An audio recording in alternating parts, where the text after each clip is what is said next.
Hello friends, welcome back to Competitive Geeks. Guwahati High Court or JAA poster recruitment of target kori pelai. Ami start kora GK booster series to আজি continue korim. এই ভিডিওৰ আজি এটো part 2 হ'ব. Part 1 তো আমি যিখন আমাৰ latest syllabus আৰু previous year question paper ত focus কৰি পেলাই কেইবাটা important MCQs আমি discuss কৰিছিলো। আৰু last ভিডিওত আমি এটা 30 days study plan এটা দিছিলো। 30 days ৰ preparation strategy কেনেকৈ আপোনালোকে start কৰিব আৰু 30 দিন কেনেকৈ আপোনালোকে utilize কৰিব। এই সম্পৰ্কে আমি কিছু কথা ডিসকাস কৰিছিলো। আগৰ ভিডিওবোৰ যদি আপুনি চোৱা নাই ডেসক্ৰিপচনত লিংক দিয়া আছে, তাত গৈ পেলাই চাই ল'ব পাৰিব। আৰু ইংলিশ সিৰিজ এটাও আছিল আমাৰ, তাত ইংলিশ গ্ৰামাৰৰ আমি কিবাটা ইম্পৰ্টেন্ট টপিক তাত ডিসকাস কৰা আছে। আটাইকেইটা লিংক ডেসক্ৰিপচনত পাই যাব। So let's get started with today's video. The first question আজিৰ ভিডিওৰ, the infamous doctrine of lapse which led to the annexation of states like Satara, Sambalpur and Jhansi was introduced by. So first of all, doctrine of lapse কি?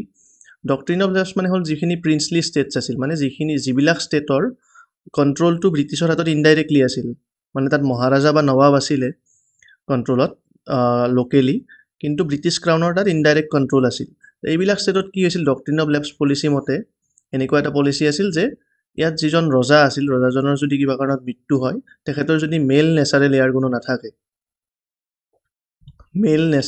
যদি কোনো নাথাকে, তেতিয়া মানে উত্তৰ সুৰি নাথাকিলে direct কণ্ট্ৰলটো ব্ৰিটিছৰ হাতলৈ গুচি যায়। তেনেকুৱা এটা পলিচি অনা হৈছিল। আৰু কোনে ষ্টাৰ্ট কৰিছিল এইটো? কাৰেক্ট আনচাৰটো হ'ব লৰ্ড ডেলহাউচি আছিল সেই সময়ৰ ভাইচৰয়। আৰু আমি যদি ইয়াত লৰ্ড কেনিঙৰ কথা কওঁ, লৰ্ড কেনিং আছিল ফাৰ্ষ্ট ভাইচৰয় আছিল লৰ্ড কেনিং। তাৰ আগত গভৰ্ণৰ জেনেৰেল বুলি কোৱা হৈছিল যেতিয়া ইষ্ট ইণ্ডিয়া কোম্পানীৰ কণ্ট্ৰলত আছিল। পিছত 1858ত এই পাৱাৰটো ট্ৰান্সফাৰ হয় ব্ৰিটিছ ক্ৰাউনলৈ, ব্ৰিটিছ ৰজা বা ব্ৰিটিছ ৰাণীৰ হাতলৈ এই কণ্ট্ৰলটো গুচি যায়। তেতিয়াৰ পৰা যিজন গভৰ্ণৰ জেনেৰেল আছিল তেখেতক ভাইচৰয় নামেৰে জনা যায়। আৰু ফাৰ্ষ্ট ভাইচৰয় আছিল লৰ্ড কেনিং।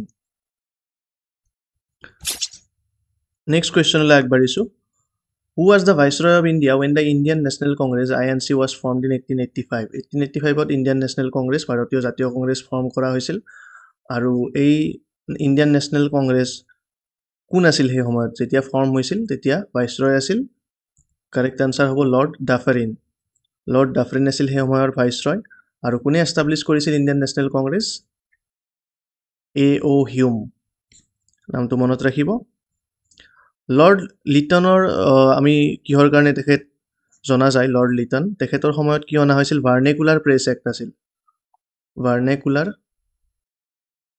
প্ৰেছ এক্ট মানে ভাৰ্নেকুলাৰ প্ৰেছ এক্টত কি হয়, যিখিনি লোকেল মিডিয়া আছিল, লোকেল নিউজ পেপাৰ আছিল লোকেল লেংগুৱেজত, সেইখিনিত ব্ৰিটিছসকলৰ যিখিনি সমালোচনা হৈছিল বা তেখেতসকলৰ পলিচিবিলাকৰ বিৰুদ্ধে প্ৰতিবাদ হৈছিল, সেইটো বন্ধ কৰাৰ কাৰণে চেঞ্চৰ কৰিছিল বা কণ্ট্ৰলটো, লোকেল নিউজ পেপাৰৰ কণ্ট্ৰলটো ব্ৰিটিছে নিজৰ হাতলৈ লৈ আহিছিল। সেইটো আছিল ভাৰ্নেকুলাৰ প্ৰেছ এক্ট। তাৰপিছত লৰ্ড কাৰ্জন যদি আমি চাওঁ, লৰ্ড কাৰ্জনৰ দিনত কি হৈছিল? পাৰ্টিশ্যন অফ বেংগল হৈছিল। 1905ত পাৰ্টিশ্যন অফ বেংগল হৈছিল, বংগ বিভাজন হৈছিলে। Next question number 3. The establishment of the first railway line from Bombay to Thane in 1853 took place during the period of which Governor General? কোনগৰাকী গভৰ্ণৰ জেনেৰেলৰ দিনত ফাৰ্ষ্ট ৰেলৱে লাইন স্থাপন কৰা হৈছিল বম্বেৰ পৰা থানেলৈ 1853? কাৰেক্ট আনচাৰ হ'ব এইটোৰো লৰ্ড ডেলহাউচি। মানে লৰ্ড ডেলহাউচিৰ দিনত কেইবাটাও মানে ইম্পৰ্টেণ্ট কাম হৈছিলে, যেনে তেখেতৰ দিনত ৰেলৱে লাইন, ইণ্ডিয়ান ৰেলৱেজ, লগত টেলিগ্ৰাফ আৰু পোষ্টেল ছিষ্টেম, যিটো ইণ্ডিয়া পোষ্টেল ছিষ্টেমো সেই সময়ত স্থাপন হৈছিল। তো তেখেতক ফাদাৰ অফ ইণ্ডিয়ান ৰেলৱেজ বুলিও কোৱা হয় সেইকাৰণে। বাকী লৰ্ড কেনিঙৰ কথাটো ক'লোঁ, ফাৰ্ষ্ট ভাইচৰয় আছিলে। আৰু কি আছিল তেখেতৰ দিনত যদি সোধা হয়? 1857 যিটো ৰিভল্ট, 1857 ৰিভল্ট কাৰ সময়ত হৈছিল? সেইটো কিন্তু লৰ্ড কেনিঙৰ সময়তে হৈছিল। তেখেত গভৰ্ণৰ জেনেৰেল আছিল তেতিয়া। পিছত 1858ত তেখেতে ফাৰ্ষ্ট ভাইচৰয় হিচাপে তেখেতক এপইণ্টমেণ্ট দিয়া হৈছিল। এইখিনিতে আপোনালোকক জনাব বিচাৰিছোঁ, গুৱাহাটী হাইকোৰ্টৰ জুনিয়ৰ এডমিনিষ্ট্ৰেটিভ এছিষ্টেণ্ট পোষ্টৰ কাৰণে আমি অনলাইন মক টেষ্ট চিৰিজ এটা অলৰেডি ষ্টাৰ্ট কৰিছোঁ। আৰু 10টা ফুল লেংথ মক টেষ্ট আপোনালোকে ইয়াত পাব, কমপ্লিটলি অনলাইন মোডত। ইয়াত আমাৰ ৱেবছাইটৰ লিংক দিয়া আছে, 2 দিনতে হয়তো এপটো আমাৰ আহি যাব, তাতো এপতো আপোনালোকে দিব পাৰিব। আৰু ডেছক্ৰিপশ্যনত থকা লিংকত গৈ পেলাই আপোনালোকে ছাইন আপ কৰিলে এই মক টেষ্ট কেইটাৰ সুবিধা লাভ কৰিব, দিব পাৰিব। টোটেল 10টা টেষ্ট আছে আৰু অসমীয়া ছেকশ্যন 5টা টেষ্টত ইনক্লুড কৰা হৈছে আপোনালোকে কুপন কোড ফেষ্টিভ ইউজ কৰিব পাৰে মই নেক্সট স্লাইডত কৈ দিছোঁ ইয়াত তো টোটেল প্ৰাইচটো ৰখা হৈছে 299 10টা মক টেষ্টৰ কাৰণে কিন্তু আপোনালোকে এই ফেষ্টিভ যেনেকৈ লিখা আছে তেনেকৈ যদি কুপন কোডটো ইউজ কৰে তেনেহ'লে জাষ্ট 249 ৰুপিজতে আপোনালোকে গোটেইখিনি মক টেষ্ট পাই যাব আৰু ডেমো ভিডিঅ' এটা দিয়া আছে আপুনি যদি আগত অনলাইন মক টেষ্ট দিয়া নাই সেই ভিডিঅ'টো চালে ডেছক্ৰিপশ্যনত লিংকত পাই যাব ফাৰ্ষ্টতে ডেমো ভিডিঅ'টো চালে আপুনি ষ্টেপ বাই ষ্টেপ তাত বুজাই দিয়া হৈছে কেনেকৈ মক টেষ্ট দিব বা ৰিজাল্ট ওলোৱালৈ কেনেকৈ আপোনালোকে চাব পাৰিব আৰু কিবা জানিবলগীয়া থাকিলে আমাৰ এইটো মেইল আইডি দিয়া হৈছে ইয়াত আপোনালোকে মেইল কৰিলে আমাৰ পৰা জানি ল'ব পাৰিব আৰু PDF মক টেষ্ট আৰু অনলাইন মক টেষ্টৰ ডিফাৰেঞ্চখিনি ইয়াত দিয়া হৈছে কিহৰ কাৰণে অনলাইন মক টেষ্ট আপোনালোকৰ কাৰণে বেনিফিচিয়েল হয় সেই বিষয়ে দিয়া আছে এবাৰ পজ কৰি পেলাই চাই ল'ব পাৰিব আগত মই বুজোৱা আছে আগৰ ভিডিঅ' এতিয়া নেক্সট কুৱেশ্যনলৈ আহিছোঁ who was the governor general of India when the practice of sati was abolished by law in 1829 চ' আগত যিটো সতী প্ৰথা আছিল এই সতী প্ৰথা কাৰ দিনত কোনগৰাকী গভৰ্ণৰ জেনেৰেলৰ দিনত এবলিছ কৰা হৈছিল মানে এইটো বন্ধ কৰি দিয়া হৈছিল কাৰেক্ট আনচাৰ হ'ব লৰ্ড উইলিয়াম বেণ্টিং চ' লৰ্ড উইলিয়াম বেণ্টিংকৰ দিনত এই সতী প্ৰথাটো বন্ধ কৰি দিয়া হৈছিল with the help of Raja Rammohan ৰয় আপোনালোকে নিশ্চয় নাম শুনিছে ৰাজা ৰামমোহন ৰয়ৰ হেল্পত এই সতী প্ৰথাটো বন্ধ কৰি দিয়া হৈছিল কমপ্লিটলি আৰু ইয়াত আমি যদি চাওঁ যিটো অকলেণ্ড আছে আমাৰ লৰ্ড অকলেণ্ডৰ দিনত কি হৈছিল লৰ্ড অকলেণ্ডৰ দিনত ফাৰ্ষ্ট এংলো আফগান ৱাৰ হৈছিল এংলো আফগান ৱাৰ ব্ৰিটিছসকলৰ আৰু আফগানিস্তানৰ মাজত সেই সময়ত যুদ্ধ এখন হৈছিল Anglo Afghan war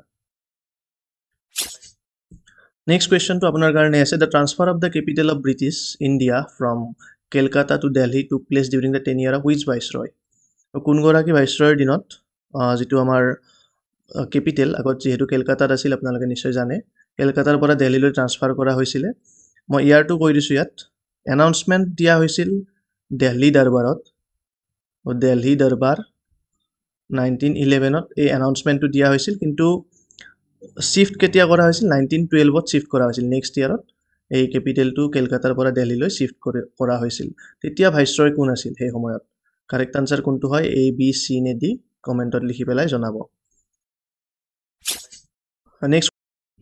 next question which major event occurred during the tenure of Lord Chelmsford 1916 to 1921 কোনটো ইভেণ্ট ইয়াৰ কোনটো ঘটনা মানে কি হৈছিল লৰ্ড চেমছফৰ্ডৰ দিনত হৈছিল তেখেত যেতিয়া ভাইচৰয় হৈ আছিল ইয়াৰটো যিহেতু দি দিয়া হৈছে 1961ৰ পৰা 1921লৈ তেখেত ভাইচৰয় হৈ আছিল তো কুৱেশ্যনটো অকণমান ইজি হৈ যায় তেনেকৈ কাৰেক্ট আনচাৰটো কোনটো হ'ব ইয়াত জালিয়ানৱালাবাগ মেছেকাৰ কেতিয়া হৈছিলে এপ্ৰিল 1919 তো তেতিয়া ভাইচৰয় হৈ আছিল লৰ্ড চেমছফৰ্ড আৰু কি হৈছিল তেখেতৰ দিনত ইম্পৰ্টেণ্ট ইভেণ্ট যদি আমি কওঁ ৰাউলেট এক্ট আহিছিল সেই সময়ত তেখেতৰ দিনতে আহিছিল আৰু মণ্টেগু চেমছফৰ্ড ৰিফৰ্মছ আহিছিল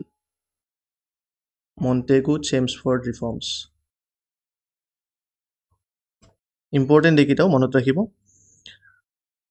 তাৰপিছত আমি যদি চাওঁ বাকীখিনি স্বদেশী মুভমেণ্ট কেতিয়া হৈছিল স্বদেশী মুভমেণ্ট হৈছিল পাৰ্টিশ্যন অফ বেংগলৰ সময়ত বাকীকেইটা অপশ্যনৰ ভিতৰত স্বদেশী মুভমেণ্টটো হৈছিল পাৰ্টিশ্যন অফ বেংগল যিটো অলপ আগত ক'লোঁ লৰ্ড কাৰ্জনৰ দিনত এই পাৰ্টিশ্যন অফ বেংগল হোৱাৰ পিছত এনাউন্সমেণ্ট হোৱাৰ পিছত স্বদেশী মুভমেণ্ট আৰম্ভ হৈছিল 1905ত সেইটো আগতে হৈ যায়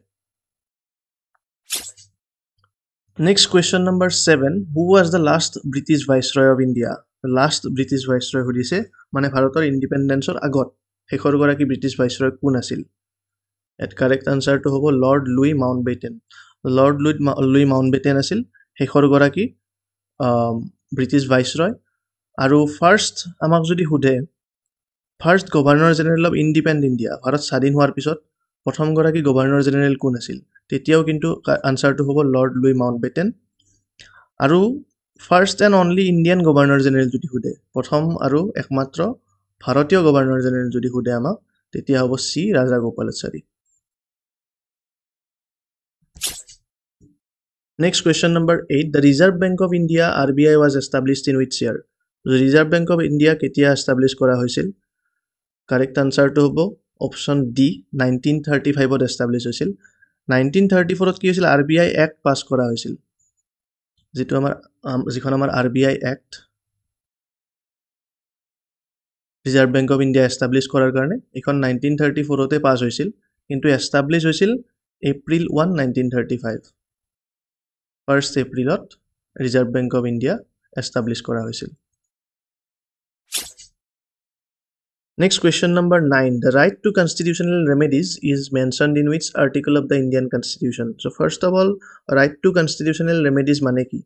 Right to constitutional remedies হল এটা fundamental right, এটা মৌলিক অধিকাৰ যিটোৰ দ্বাৰা যিকোনো এজন সিটিজেনে যিকোনো এজন ব্যক্তিয়ে যদি ভাৰতীয় নাগৰিকে যদি ভাবে যে তেখেতৰ মৌলিক অধিকাৰ কিবা কাৰণত খৰ্ব কৰা হৈছে ফাণ্ডামেণ্টেল ৰাইটছ তেখেতৰ ইনফ্ৰিঞ্জ হৈছে তেতিয়া তেখেতে ডাইৰেক্টলি সুপ্ৰিম কোৰ্টত যাব পাৰে ডাইৰেক্টলি সুপ্ৰিম কোৰ্টত তেখেতে যাব পাৰে for enforcement of fundamental right এইটো হ'ল ৰাইট টু কনষ্টিটিউচনেল ৰেমেডিজ আৰু এইটো দিয়া হৈছে আৰ্টিকল 32 আৰু এই আৰ্টিকল 32 টোক ডক্টৰ বি আৰ আম্বেদকাৰে কি বুলি কৈছিল হাৰ্ট এণ্ড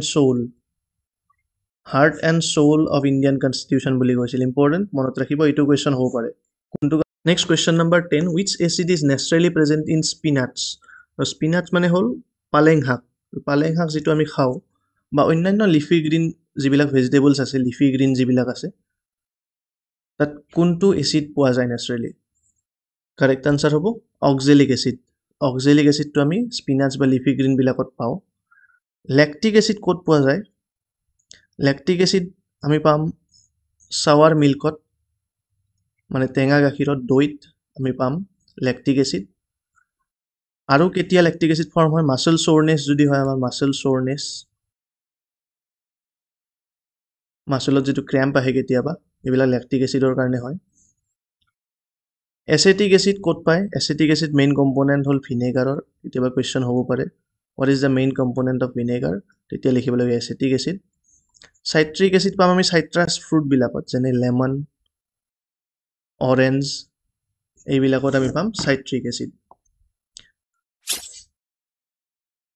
এইটো ভিডিওত ইমানখিনি আছিল আমি 10টা ইম্পৰ্টেন্ট এমসিকিউজ ইয়াত ডিসকাস কৰিলো লগত যিখিনি ইম্পৰ্টেন্ট ৰিলেটেড ইনফৰমেশন থাকে সেইখিনি মই দি যাব চেষ্টা কৰিছো আপোনালোকক ভিডিওটো চাই যদি আপোনালোকে ভাল পাইছে তেনেহলে লাইক কৰাৰ লগতে শেয়াৰ কৰিবলৈ নাপাহৰিব আৰু চেনেলটো যদি আপুনি ফাৰ্স্ট টাইম আছে তেনেহলে সাবস্ক্ৰাইব কৰিব লগত নোটিফিকেশন বেলটোত ক্লিক কৰিব যাতে নেক্সট ভিডিও আমি যেতিয়া আপলোড কৰো তাৰ ইমিডিয়েট নোটিফিকেশন আপুনি আপোনাৰ মোবাইলত লাভ কৰিব পাৰে আৰু আমাৰ টেলিগ্ৰাম চেনেল আৰু গ্ৰুপৰ লিংকটো তলত দিয়া আছে তাত আপুনি জয়েন হৈ ল'ব পাৰিব আৰু যিখিনি আগৰ ভিডিও আছিল তাৰ এখন সেপাৰেট প্লেলিষ্ট বনোৱা আছে গুৱাহাটী হাইকোৰ্ট 2025 এনেকে এইখনৰ লিংক মই ডেসক্ৰিপচনত দি দিছো তাত গলে আপুনি আটাইকেইটা ভিডিও চাই ল'ব পাৰিব চাই থাকিব আমাৰ channel competitive picks thank you for watching